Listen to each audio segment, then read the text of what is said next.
வணக்கம் நண்பர்களே. இன்னைக்கு நிஃப்டி 50 பார்த்தீங்கன்னா 742 பாயிண்ட் நெகட்டிவ்ல க்ளோஸ் ஆயிருக்கு. லாஸ்ட் வீடியோவில் சொல்லியிருந்த மாதிரி பார்த்தீங்கன்னா இன்னைக்கு வந்து ஒரு நெகட்டிவ் சைடு தான் ஓப்பன் ஆகும் அப்படிங்கிற மாதிரி தான் சொல்லியிருந்தேன்.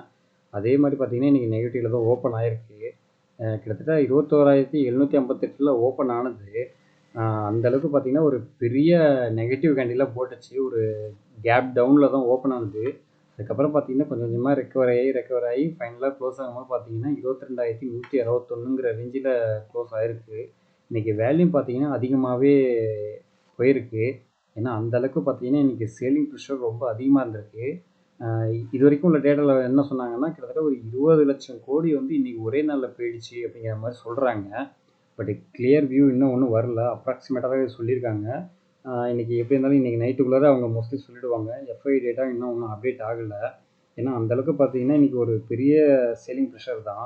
ஸோ ஃப்ரைடே அன்றைக்கி பார்த்தீங்கன்னா எஃப்ஐடிஏ போத்தார் சேல் பண்ணி தான் வச்சுருந்தாங்க. ஸோ அதே மாதிரி பார்த்தீங்கன்னா இன்றைக்கும் மோஸ்ட்லி சேலிங்கில் தான் இருக்கும். ஏன்னா எல்லாமே இந்த டேரிஃப் இஷ்யூ தான். அதை வச்சு தான் இவங்க எல்லாருமே பார்த்தீங்கன்னா கரெக்டாக ப்ளே பண்ணி சேல் பண்ணிக்கிட்டே இருக்கிறாங்க. ஏன்னா பார்த்தீங்கன்னா இப்போதைக்கு எஃப்ஐஐ ப்ராஃபிட் புக் பண்ணணும். ஏன்னா மார்க்கெட் வந்து ஆல்ரெடி ஓவர் வேல்யூடாக போயிடுச்சு. ஸோ வந்து ப்ரைஸை வந்து இன்னும் குறைக்கணுங்கிறதுக்காக ஃபர்தராக எந்த அளவுக்கு இறக்க முடியுமோ இறக்கிக்கிட்டே இருக்கிறாங்க. இது இன்னும் ஃபர்தராக இறங்கிறதுக்கு அதிக பாசிபிலிட்டிஸ் இருக்குது. ஸோ கொஞ்சம் வெயிட் பண்ணுங்கள். உங்கள்கிட்ட பணம் இருக்குது, சஃபிஷியன்ட் பணம் இருக்குது, திருப்பி நீங்கள் போகிறது ரெடியாக இருக்கீங்கன்னா நீங்கள் இப்போலேருந்து கூட ஸ்டார்ட் பண்ணலாம். பை அண்ட் டிப்ஸ் மெத்தடில் கரெக்டாக ஸ்லோவாக ஸ்டெடியாக வாங்கிக்கிட்டே இருங்க. மினிமம் ஒரு 5 குவான்டிட்டி, 10 குவான்டிட்டி, 50 குவான்டிட்டின்னு சொல்லி கொஞ்சம் கொஞ்சமாக வாங்குங்க. ஃபோக்கஸ் வந்து லார்ஜ் கேப்பில் பண்ணிக்கிங்க. நிஃப்டி 50ல் உள்ள லார்ஜ் கேப் கம்பெனிஸில் நீங்கள் அதுலேயே ஒரு 50% கம்பெனியாவது வாங்கி வச்சுக்கிங்க. இப்போ நிஃப்டி 50ல் ஒரு 50 கம்பெனிஸ் இருக்குது. அதில் வந்து ஒரு 25 கம்பெனிஸு உங்களோட வேல்யூவில் எது இருக்குதுன்னு தெரியுதோ அதில் என்ன பண்ணுறீங்க, கொஞ்சம் கொஞ்சமாக ஸ்டெடியாக கொஞ்சம் வாங்கி வச்சுட்டே இருங்க. அடுத்தது மீதி இதை வந்து மிட் கேப்பு, ஸ்மால் கேப்லையும் கொஞ்சம் ஃபண்டு வந்து அலோகேட் பண்ணுங்கள். ஏன்னா பார்த்தீங்கன்னா லார்ஜ் கேப் பார்த்தீங்கன்னா ஸ்லோ க்ரோத் தான். மிட் கேப்பும் ஸ்மால் கேப்பும் பார்த்தீங்கன்னா ஒரு நல்ல ஒரு பெரிய க்ரோத் கொடுக்கும். பட் இப்போதைக்கு மிட் கேப் ஸ்மால் கேப் பக்கம் போக வேணாம். இப்போ தான் கரெக்ஷன் ஃபேஸ்லேருந்து போயிட்டுருக்கு. அது இன்னும் கரெக்ஷன் ஃபேஸ் வந்து இன்னும் முடியல. இன்னும் ஃபர்தராக இறங்கிறதுக்கு பாசிபிலிட்டிஸ் இருக்குது. நல்ல ஒரு டவுன்ஃபாலு லோவர் ப்ரைஸில் கிடைக்குதுன்னா அப்போதைக்கு நல்லா அதிக குவான்டிட்டி வாங்கி வச்சுக்கிங்க. இன்றைக்கி நிஃப்டி 50ல் டாப் லூசராக யார் இருந்தது பார்த்தீங்கன்னா ட்ரெண்ட் கம்பெனி தான். கிட்டத்தட்ட ஒரு 19% வரைக்கும் நல்லாவே ஒரு டவுன்ஃபால் ஆகிடுச்சு. இது பிஃபோராக பார்த்தீங்கன்னா கிட்டத்தட்ட ஒரு 8,000 ரேஞ்சில் இருந்தது, 8,300 சம்திங்கில் இருந்தது. ஃபர்தராக டவுன்ஃபால் ஆகிட்டே இருந்தது. இன்றைக்கி பார்த்தீங்கன்னா ஒரு 4,800 ரேஞ்சில் வந்திருக்கு. இது இன்னும் ஃபர்தராக இறங்கிறதுக்கு சான்சஸ் இருக்குது அப்படின்னு சொல்கிறாங்க. அதேமாதிரி பார்த்தீங்கன்னா டாடா மோட்டார்ஸும் இன்றைக்கி நல்லாவே ஒரு இறக்கம். கிட்டத்தட்ட காலைல பார்த்தீங்கன்னா ஒரு 10% மேலே நெகட்டிவ் சைடில் இருந்தது. ஃபைனலாக க்ளோஸ் ஆகும்போது பார்த்தீங்கன்னா ஒரு 8%, 7%ல் க்ளோஸ் ஆகிருக்கு. அதுமாதிரி டாடா ஸ்டீலும் ஒரு டவுன்ஃபாலு, டாடா டெக்னாலஜி, டிசிஎஸ்ஸு மோஸ்ட்லி பார்த்தீங்கன்னா டாட்டாவில் உள்ள ஒரு 6 கம்பெனிஸ், முக்கியமான 6 கம்பெனிஸ் மட்டும் இன்றைக்கி டவுன் சைடு போனதுனால இன்றைக்கி ஒரே நாளில் மட்டும் பார்த்தீங்கன்னா 1,00,000 கோடி வரைக்கும் லாஸு அப்படிங்கிற மாதிரி சொல்லியிருக்காங்க. அவங்களோட டோட்டல் மார்க்கெட் கேப்பே இன்றைக்கி 1,00,000 கோடி மேலே இறங்கிடுச்சு அப்படிங்கிற மாதிரி ஸ்டேட்மெண்ட் கொடுத்துருக்காங்க. ஏன்னா இதில் வந்து டிசிஎஸ்ஸு பெரிய கான்ட்ரிபியூட்டராக இருக்கிறாங்க. அடுத்து டாடா ஸ்டீல் இருக்காங்க, Tata Motors, Trent, Tata Consumer, Tata Chemical அப்படின்னு சொல்லி எல்லாமே முக்கியமான பிளேயர்ஸாக இருக்காங்க. ஸோ இதெல்லாம் டவுனில் போனதுனால பார்த்தீங்கன்னா அவங்களோட மார்க்கெட் கேப் இறங்கியிருக்கு அப்படின்னு சொல்லியிருக்காங்க. டாடா மோட்டார்ஸ் வந்து இந்த அளவுக்கு இறங்கிறதுக்கு காரணம் என்னென்னு பார்த்தீங்கன்னா இப்போது யூரோப்பியன்லேருந்து யூஎஸ்க்கு வந்து லேண்ட் ரோவர் கார்லாம் எக்ஸ்போர்ட் பண்ணிக்கிட்டு இருந்தாங்க. அதை வந்து இப்போதைக்கு டெம்பரரியாக 1 மந்த்துக்கு ஸ்டாப் பண்ண போகிறோம் அப்படிங்கிற ஒரு நியூஸ் வந்துச்சு. ஸோ அந்த ஒரு நியூஸ் இம்பேக்ட்னால பார்த்தீங்கன்னா இன்றைக்கி டாடா மோட்டார்ஸு வச்சு செஞ்சுட்டாங்க. இது வந்து இதுவும் ஒரு நியூஸு. ஓவராலாக பார்த்தீங்கன்னா இன்றைக்கி மார்க்கெட் ஆல்ரெடி டவுனு. ஸோ அதனால் பார்த்தீங்கன்னா அதுவும் டவுனில் தான் போயிருக்கு. டைட்டன் கம்பெனியும் பார்த்தீங்கன்னா நல்ல ஒரு டவுன்ஃபால், கிட்டத்தட்ட ஒரு 3% வரைக்கும் நல்ல ஒரு டவுன்ஃபாலில் போயிட்டுருக்கு. பேங்கிங்கில் பார்த்தீங்கன்னா மோஸ்ட்லி எல்லாமே சேலிங் ப்ரெஷர் தான். எஸ்பிஐ, ஹெச்டிஎஃப்சி பேங்க், ஐசிஐசிஐ பேங்க்னு சொல்லி எல்லாமே பார்த்தீங்கன்னா ஒரு பெரிய டவுன்ஃபால் தான் போயிட்டுருக்கு. ஸோ கொஞ்சம் வெயிட் பண்ணுங்கள். நல்ல ஒரு கரெக்ஷன் ஃபேஸ்லாம் முடியட்டும். அதுக்கப்புறம் லாங் டேர்முக்கு பை பண்ணுறவங்க பை பண்ணலாம். இப்போலேருந்து பை பண்ணுறவங்க பண்ணுங்கள். டிபெண்ட்ஸ் ஆன் ஒரு விஷஸ் தான். ஏன்னா உங்கள்கிட்ட சஃபிஷியன்ட் மணி இருக்குது, உங்களால் இன்வெஸ்ட் பண்ண முடியும் அப்படின்னா ஃபர்தராக இன்வெஸ்ட் பண்ணிகிட்டே இருங்க. பை அண்ட் டிப்ஸ் மெத்தடை யூஸ் பண்ணுங்கள். உங்களுக்கு நல்லா ஒர்த்தபுளாக இருக்கும். இன்றைக்கி இண்டிசைஸ் வைஸ் பார்க்கும்போது பார்த்தீங்கன்னா எல்லாமே பார்த்தீங்கன்னா எல்லா செக்டருமே மோஸ்ட்லி டவுன்ஃபால் தான். இன்றைக்கி மிட் கேப், ஸ்மால் கேப்லாம் பார்த்தீங்கன்னா கிட்டத்தட்ட ஒரு 5% மேலே நெகட்டிவ் சைடில் இருந்துச்சு. அதுக்கப்புறம் பார்த்தீங்கன்னா ஃபர்தராக க்ளோஸ் ஆகும்போது பாருங்கள் ஒரு 3.5% மேலே நெகட்டிவில் தான் க்ளோஸ் ஆகிருக்கு. அதுமாரி பார்த்தீங்கன்னா இந்தியா விக்ஸ்னு ஒரு ஆப்ஷன் இருக்குது, அது ஒரு இண்டிசஸ் இருக்குது. அது வந்து பார்த்தீங்கன்னா இன்றைக்கி 65% வரைக்கும் உயர்ந்திருக்கு. அதாவது இந்த விக்ஸ் வந்து எந்த அளவுக்கு கீழே போகுதோ நம்மளோட மார்க்கெட் வந்து ஏறிக்கிட்டே போகும். இது எந்த அளவுக்கு ஏறுதோ அந்த அளவுக்கு பார்த்தீங்கன்னா நம்மளோட மார்க்கெட் வந்து இறங்கும். ஸோ இன்றைக்கி மட்டும் பார்த்தீங்கன்னா 65% ஏறி இருக்குது. அதனால் பார்த்தீங்கன்னா மோஸ்ட்லி இன்னும் நெகட்டிவ் போகிறதுக்கு அதிக பாசிபிலிட்டிஸ் இருக்குது அப்படிங்கிற மாதிரி தான் சொல்கிறாங்க.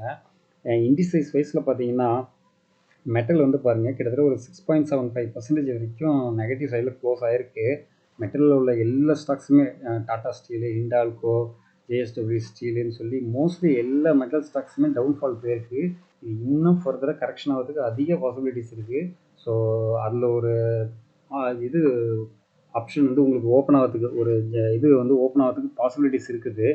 ஸோ அது வந்து பார்த்தீங்கன்னா இந்த டைமில் நல்ல ஒரு லோவர் ப்ரைஸில் கிடைக்குதுன்னா அந்த செக்டாரில் கொஞ்சம் ஃபண்டை வந்து அலோகேட் பண்ணுங்கள்.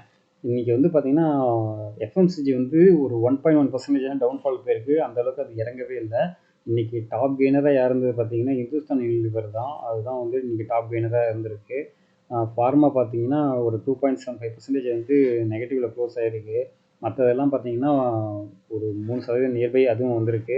ஐடி பாருங்கள் 2.5%. இன்றைக்கி நிஃப்டி 50ல் டாப் டெக் கம்பெனிஸான TCS, HCL, Infosys, Tech Mahindra, விப்ரோன்னு சொல்லி மோஸ்ட்லி எல்லா ஸ்டாக்ஸுமே பார்த்திங்கன்னா நல்ல ஒரு டவுன்ஃபாலு. இது என்னென்னா டெக் ஸ்டாக்ஸில் இப்போ தான் நம்மளோட ஆப்பர்ச்சுனிட்டிஸ் ஓப்பன் ஆகுது. இல்லை இன்னும் ஃபர்தராக இறங்கிறதுக்கு அதிக பாசிபிலிட்டிஸ் இருக்குது. அது ஏன்னு பார்த்தீங்கன்னா இப்போது யூஎஸில் வந்து ரெசெஷன் வரப்போகுது அப்படிங்கிற மாதிரி ஒரு இது போயிட்டுருக்குது. அதனால் பார்த்தீங்கன்னா உங்களுக்கு வந்து எந்த ஒரு கான்ட்ராக்டும் எதுவுமே இருக்காது அப்படிங்கிற மாதிரி ஒரு இது நியூஸ் ஒன்று வர ஆரம்பிக்குது. அதனால் பார்த்தீங்கன்னா ஐடி ஸ்டாக்ஸ் எல்லாமே டவுன்ஃபால் போகிறதுக்கு அதிக பாசிபிலிட்டிஸ் இருக்குது. அது ஒரு ஃபஸ்ட் திங்ஸு. ரெண்டாவது பார்த்தீங்கன்னா இப்போது Q4 ரிசல்ட் வேறு வரப்போகுது. இந்த Q4 ரிசல்ட் வந்து பார்த்தீங்கன்னா மோஸ்ட்லி ஏர்னிங்ஸ் வந்து பெரிய அளவுக்கு இருக்காது அப்படிங்கிற மாதிரி தான் அவங்களும் ஒரு ஸ்டேட்மெண்ட் ஒன்று கொடுத்துருக்காங்க இந்த Q4ஓட ரிசல்ட் ஆல் டெக் கம்பெனிஸ்க்கு. ஸோ அதுவும் பார்த்தீங்கன்னா நெகட்டிவ் சைடில் இருக்கிறதுனால இது இன்னும் ஃபர்தராக இறங்கிறதுக்கு அதிக பாசிபிலிட்டிஸ் இருக்குது. ஸோ நம்மளுக்கு வந்து சான்சஸ் ஓப்பன் ஆக போகுது ஐடியில். அதில் வந்து பார்த்தீங்கன்னா மோஸ்ட்லி லார்ஜ் கேப்பாக இந்த டாப் 5 கம்பெனிஸ் இருக்குல்ல அதை வாங்கி வச்சிங்க. இன்னும் ஃபண்ட் இருக்குன்னா ஸ்மால் கம்பெனி மிட் கேப் இதெல்லாம் இருக்குது. Sonata software, Birla software, happiest mind இந்த மாதிரிலாம் ஸ்டாக்ஸ் எல்லாம் இருக்குது. ஸோ அதையும் நீங்கள் வேணால் கன்சிடர் பண்ணுறதா பண்ணுங்கள். ஆனால் அதில் அதிக பணத்தை அதில் போட்டு வச்சுடாதீங்க. இதில் கொஞ்சம் அதிகமாக போட்டு வச்சுக்கிங்க. மிட் கேப் ஸ்மால் கேப்லாம் கொஞ்சம் பார்த்தீங்கன்னா ஒரு 20% 30% மிச்சம் அலோகேட் பண்ணி அதில் கொஞ்சம் ஸ்டாக்ஸ்லாம் கொஞ்சம் வாங்கி வச்சுக்கிங்க. இன்றைக்கி கோல்டு வந்து பார்த்தீங்கன்னா ரூ. 25 மட்டும்தான் கம்மியாக இருக்குது. கிட்டத்தட்ட 8,825 அப்படிங்கிற ரேஞ்சில் இப்போ போயிட்டுருக்கு. இப்போ கோல்டு வந்து திருப்பினா எகைன் பவுன்ஸ் பேக் ஆகி கொஞ்சம் கொஞ்சமாக ஏற ஆரம்பிக்குது. ஸோ இன்னும் எல்லாம் 38%, 40% டவுனில் போகும்னு சொன்னாங்க. பட் அந்த மாதிரி போகிற மாதிரி தெரியல. திருப்பி பவுன்ஸ் பேக் ஏறி போகிற மாதிரி தான் தெரியுது. ஏன்னா இப்போ மார்க்கெட் இறங்குது. ஸோ இதுலேருந்து வர பணத்தை எடுத்து திருப்பி வந்து பார்த்திங்கன்னா கோல்டில் வந்து டம்ப் பண்ண போகிற மாதிரி தான் நியூஸ் போகுது. ஸோ அப்போ பார்த்திங்கன்னா ஆட்டோமேட்டிக்காக கோல்டோட ப்ரைஸ் ஏற ஆரம்பிச்சிடும். அடுத்தது இப்போதைக்கு பார்த்தீங்கன்னா யூஎஸ் மார்க்கெட் இன்னும் ஓப்பன் ஆகலை. இப்போ யூரோப்பியன் மார்க்கெட் பார்த்தீங்கன்னா நல்ல ஒரு டவுன்ஃபாலு பாருங்கள். கிட்டத்தட்ட ஒரு எல்லாமே 4% மேலே நெகட்டிவ் சைடில் தான் இருக்குது. டாக்ஸி, எஃப்டிஎஸ்சி, சிஎஸ்சி எல்லாமே பார்த்தீங்கன்னா ஒரு பெரிய டவுன்ஃபாலில் தான் போயிட்டுருக்கு. அதுமாரி பார்த்தீங்கன்னா இன்றைக்கி நிக்கி வந்து நல்ல ஒரு டவுன்ஃபால் தான். கிட்டத்தட்ட ஒரு 7%, 7.5% மேலே நெகட்டிவில் க்ளோஸ் ஆகிருக்கு. ஹேங்செங் பார்த்தீங்கன்னா 13% மேலே நெகட்டிவில் க்ளோஸ் ஆகிருக்கு. ஸோ மோஸ்ட்லி பார்த்தீங்கன்னா சேலிங் ப்ரெஷர் தான் அதிகமாக இருக்குது. ஸோ இந்த டைமில் நீங்கள் அவசரப்படாங்கன்னா கொஞ்சம் வெயிட் பண்ணுங்கள். நல்ல ஸ்டாக்ஸு நல்ல ஒரு பையிங் ரேஞ்சில் வந்துகிட்டு இருக்குது. கொஞ்சம் கொஞ்சமாக வாங்க ஆரம்பிச்சிட்டே இருங்க. ஸோ எனக்கு கொடுத்த இன்ஃபர்மேஷன் எல்லாமே யூஸ்ஃபுல்லாக இருக்குன்னு நினைக்கிறேன். அடுத்த இன்ஃபர்மேஷனோட அடுத்த வீடியோ சந்திப்போம். நன்றி நண்பர்களே.